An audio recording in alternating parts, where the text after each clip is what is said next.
Ladies and gentlemen, if you need to delete your HostGator account, I'm going to show you exactly how to get it done. So, let's climb in.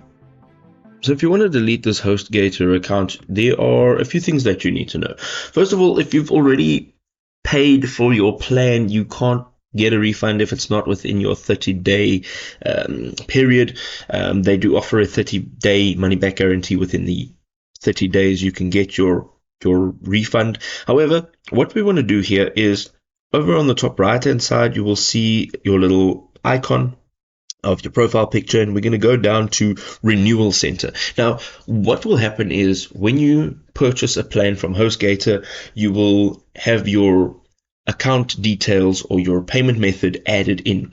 And what will happen is when your plan expires, it'll just be renewed. So here we can see this is when it will be renewed.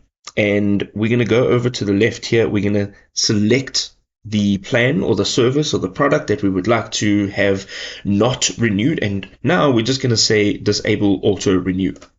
All right. Over here, you can see it'll tell you what you're actually doing here. And then you just want to say, yes, I'd like to disable the auto renewal. This means that when your plan expires, it will not auto-renew and you won't make another payment, which means essentially your account will be cancelled. If there's any queries outside of what I have explained now, what you can do is from your homepage, you can go on the left-hand side to hosting, and you're going to travel all the way down to the bottom. There will be a button for contact support. All you're going to do is click on the little arrow. It'll take you to this page, and here we can click on live chat, and you'll be able to contact the support team. You can now discuss what query, what issue you have with the cancellation of your account. If you'd like to make a phone call, there is a toll-free local and international number right over here. You can also contact, and then you can get into contact with support, and you can sort out whatever cancellation issue you are having.